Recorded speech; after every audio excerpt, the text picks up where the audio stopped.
Hello and welcome to Sounding Board, a community access television production of Seroptimus International of Novato.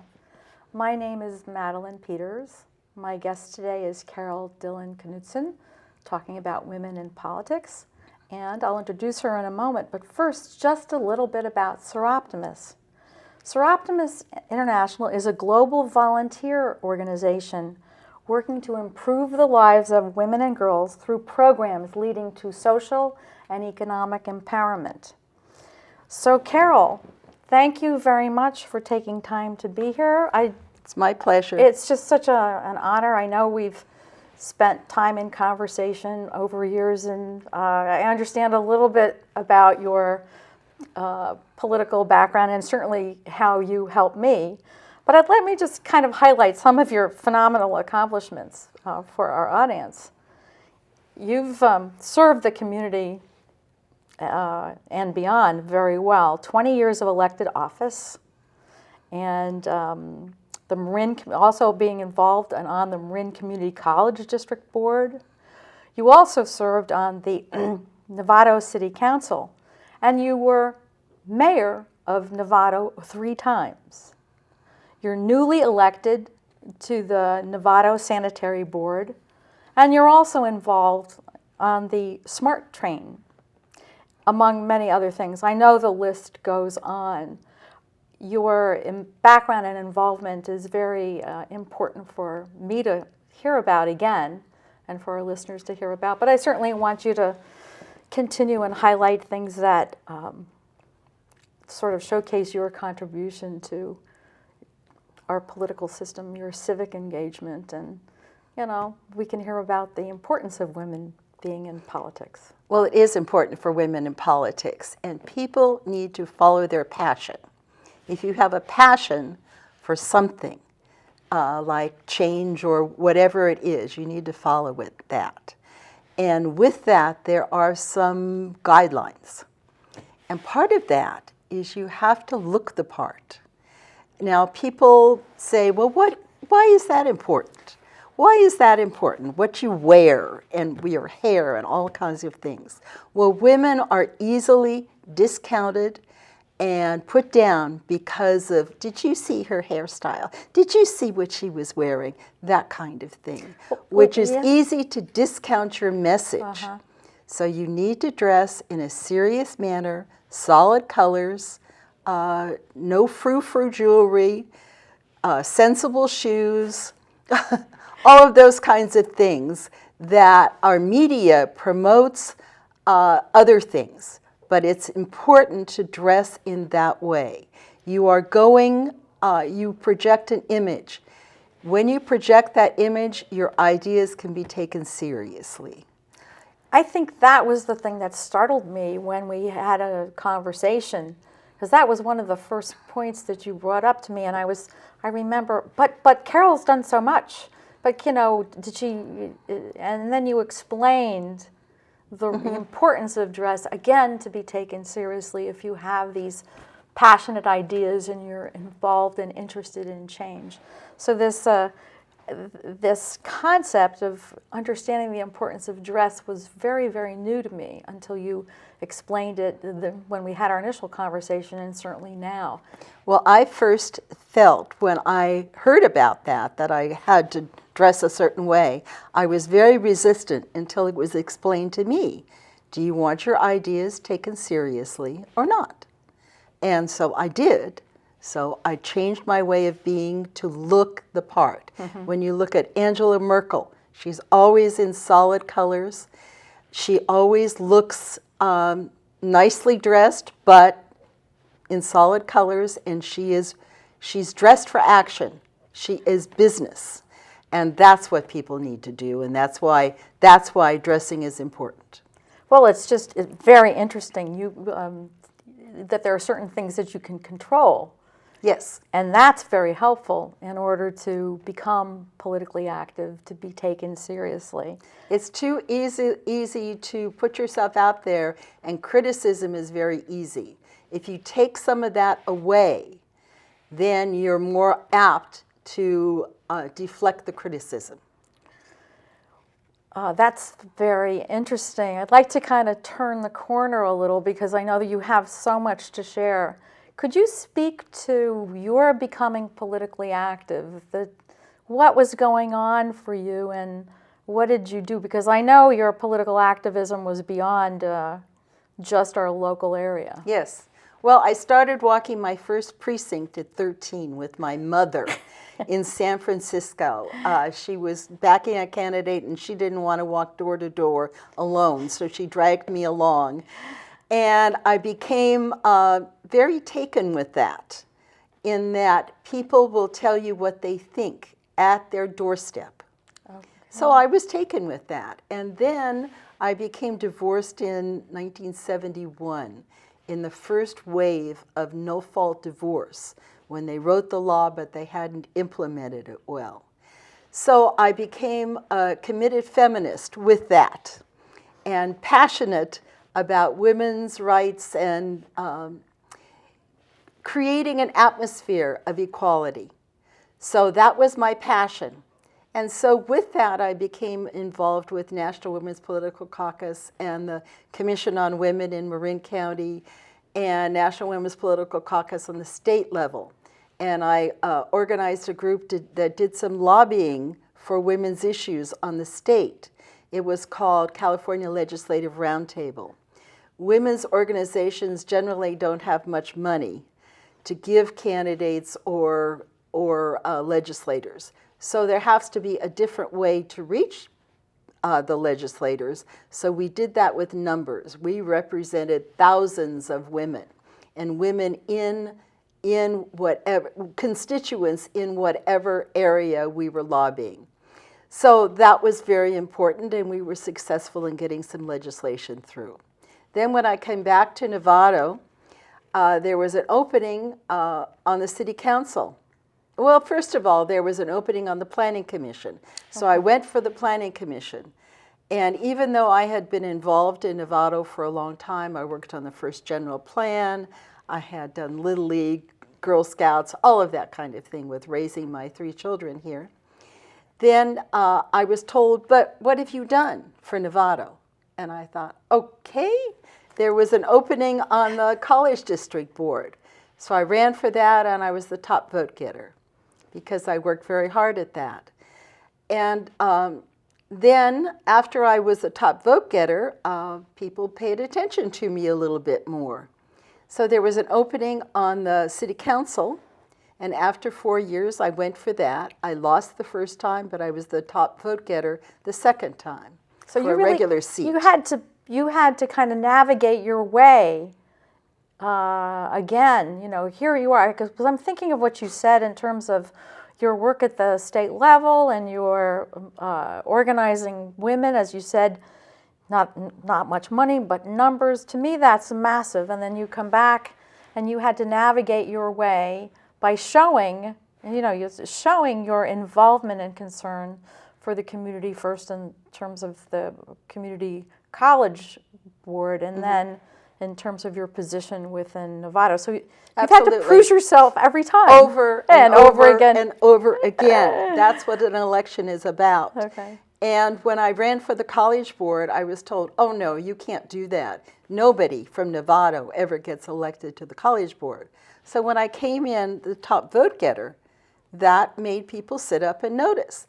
But that's one thing about politics. You have to prove yourself over and over again. In every election is about proving yourself, proving what you've done, what you're going to do. It's always about proving yourself and eliciting confidence in your ability to move forward. And are you doing what the public wants? So that's a very important thing. How do you keep your focus? It's just like, it just seems as though what you're describing to me requires like 100% of your effort, 100% of the time. Oh, it does. It does. But you have to be in balance, because I was also, fortunately my children were grown and they were in college, but you can't do it you can't devote the time if you have small children. It's just too much of a conflict. So with grown children, off in college or very soon thereafter, very soon, so I was able to devote a great deal of time. And during election time, very fortunately, I had a lovely husband who would have meals made. So I would slither home after a full day of campaigning, be able to grab something to eat and go to bed. During election time, it is 14, 16-hour days, 7 days a week. That speaks to your passion of service, of community service, to me, as you talk about just how disciplined you had to be at that time. And again, it's for getting your ideas across, for serving the community. But it certainly requires a lot of commitment, a great deal of commitment. Commitment and stamina. Yes. You have to take your vitamins. You have to eat healthy. I mean, people laugh about that, but it's true. You can't afford to get sick. So you need vitamins. You need to wash your hands all the time because you're in constant contact with people. And that is just what you have to do as a candidate. I want to get back to listening. I think that's one of the most important things that you can do as a political person, is to listen what people say. And very often it's colored over by emotion. So you have to listen well enough so you can go beneath the emotion to find out what the real issue is, because it's not always apparent. That takes a real skill. So you had to understand that and also put that into practice. Yes. Again, over and over again. And then you did say, I remember in our discussions, listening and being present. I remember those were words that you used. Yes, being present. And by that I mean that when someone is telling you something of emotional impact, you need to be present, have your whole self listening to that person, the body language, the whole person, so that you can interpret what that person means, so that you can help that person go further and implement what they need to have. Well, I certainly remember, I think I was having a conversation with you about a community issue that was very distressing to me. And I remember you listening very carefully to me and then also helping me strategize. So that was my first experience with that kind of approach to solving a problem that was addressing a problem or being heard on a problem that to me was a community issue.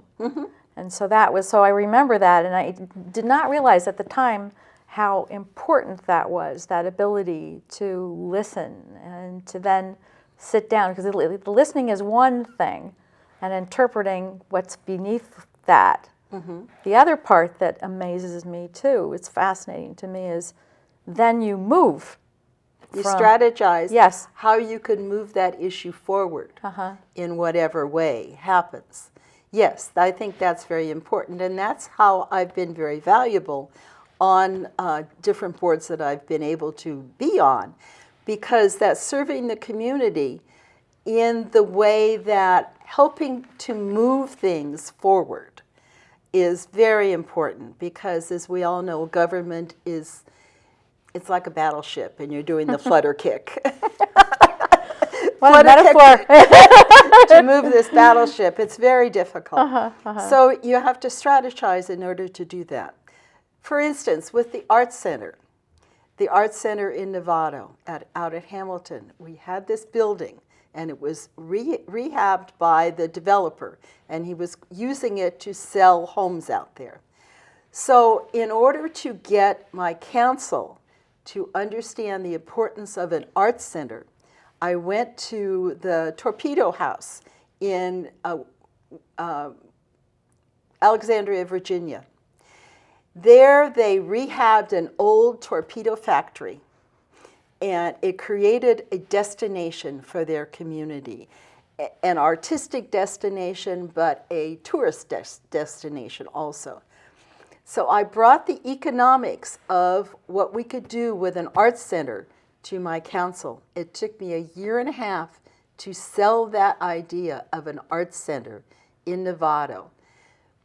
And I sold it based upon the economic impact, that it would create a new economy, which we did not have an organized economy around art prior to the Arts Center. Now we have open houses, we have people taking classes there, we have shows, we have a gallery, we have the first museum in Novato, the first museum in Marin County now. So it has created a destination. We have actually 6 museums in Novato, which have now band together, and they are marketing themselves as the town of museums, which is absolutely remarkable. I can see on many levels. What I think, as I was listening to you describe your involvement in what you did, it's like, to me, that my understanding is you really have to be a visionary. You have to be clear, not only in terms of what's out there or what the possibilities are, but be very clear and understand what your community is and what might help advance your community. Yes, and what arguments are possible and might actually persuade the idea. Because I knew it took me a year and a half Right. of presenting the economics of an arts center to my council. I was just pesty as anything. I gave them news articles. I gave them all kinds of things to look at so that they got them, so that they all got the information. And that's just what you have to be. You have to be persistent. One of my mottos is never, ever give up.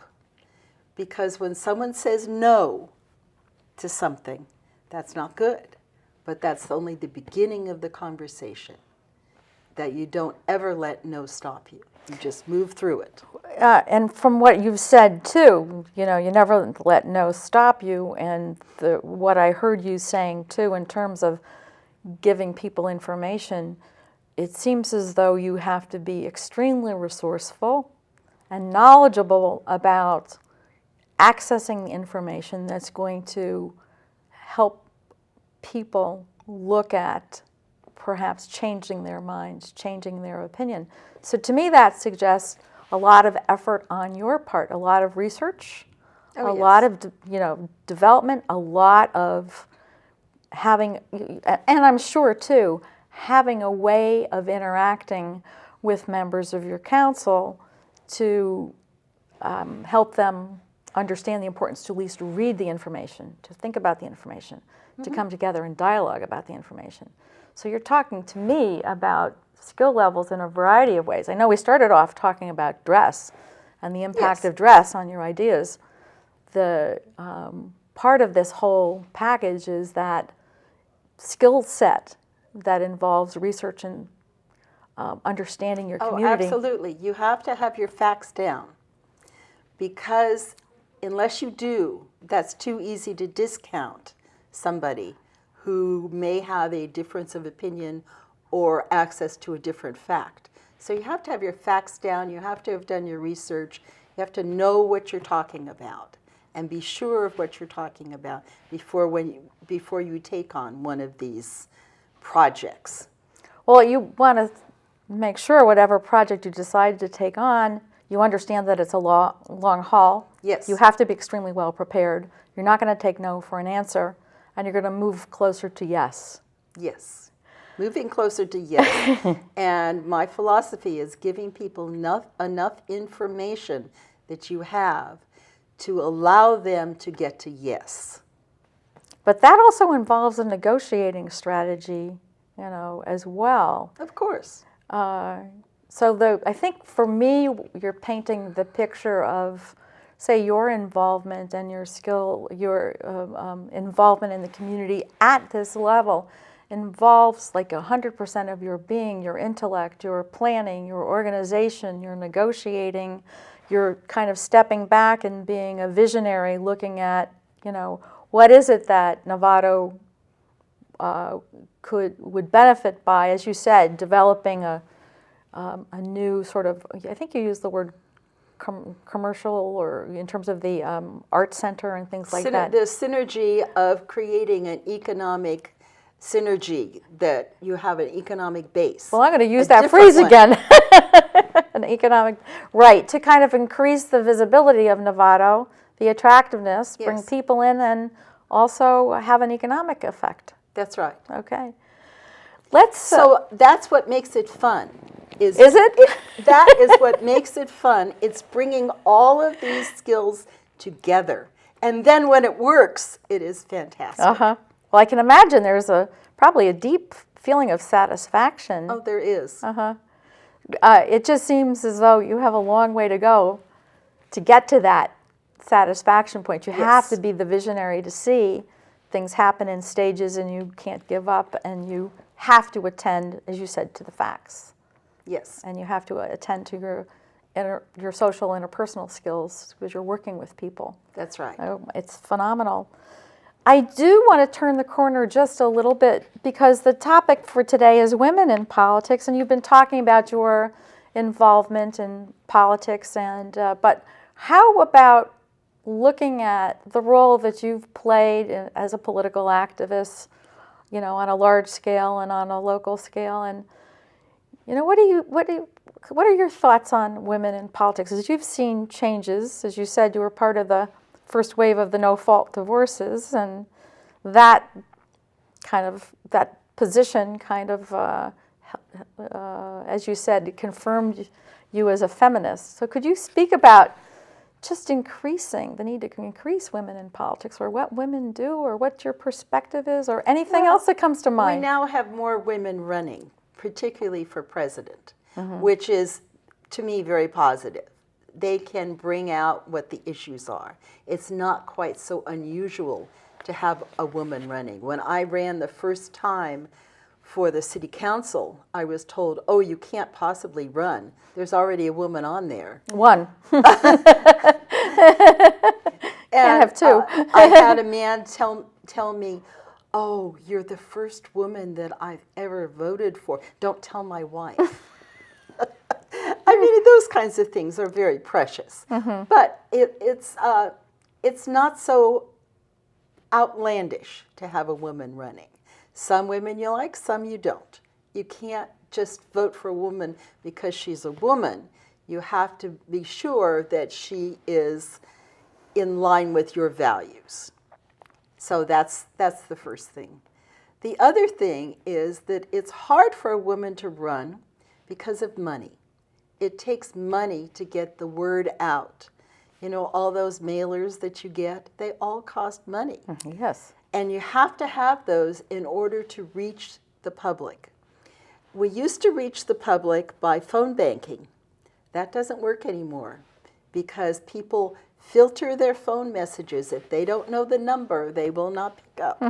And therefore, you can leave a message, but that doesn't get you a person to talk to.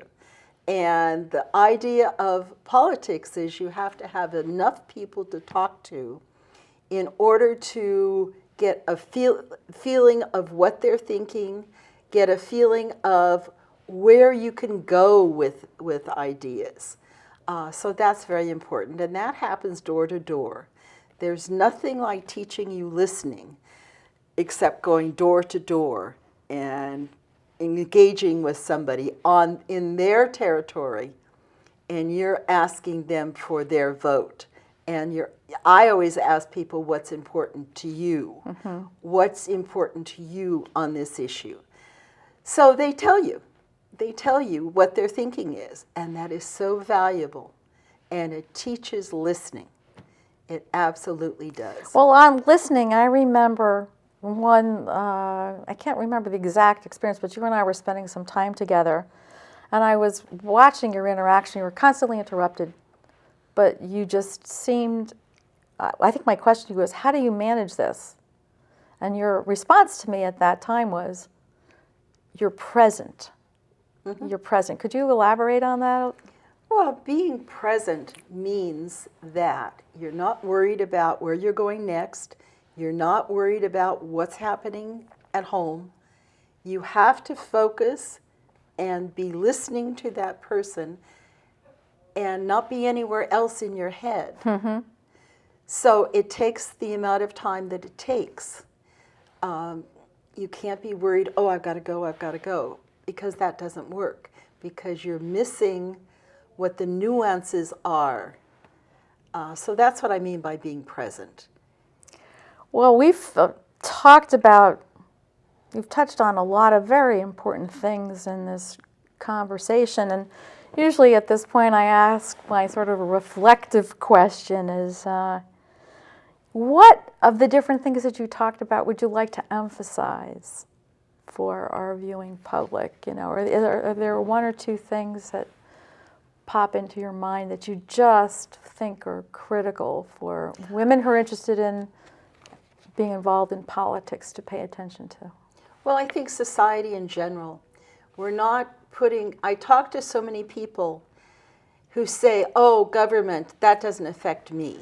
That, I don't need to worry about that. I just, you know, whether I vote or not doesn't really matter. Well, it does matter, because it does make a difference to your life. There's decisions made all the time that deal with different people's lives, zoning, building, sewers, streets, whether your street gets paved or not. All of those things make a difference to you. In the schools, it makes a difference about education, what the curriculum is. In all of the districts or areas of government, it makes a difference. Local government even more than federal government. Well, Carole, we are now out of time. I would like this conversation to go on. There's one more point I want to Yes. make. I think it's important that people learn about government. Yes. There's so many people now who do not realize that there's different levels of government. And so that and what they education mean. That education needs is to very continue important. in school, because now government is an elective rather than a mandatory requirement. Well, Carole, thank you very much for being here today. I really appreciate your sharing your perspective. I also want to thank the members of our sounding board crew and our studio engineer, Leon Johnson. I also really acknowledge the Buck Institute for Research on Aging, who provides us with access to their television studio. Again, thank you, Carole. My name is Madeline Peters, and our topic today has been women in politics. And thank you so much for having me. You're welcome, Carole.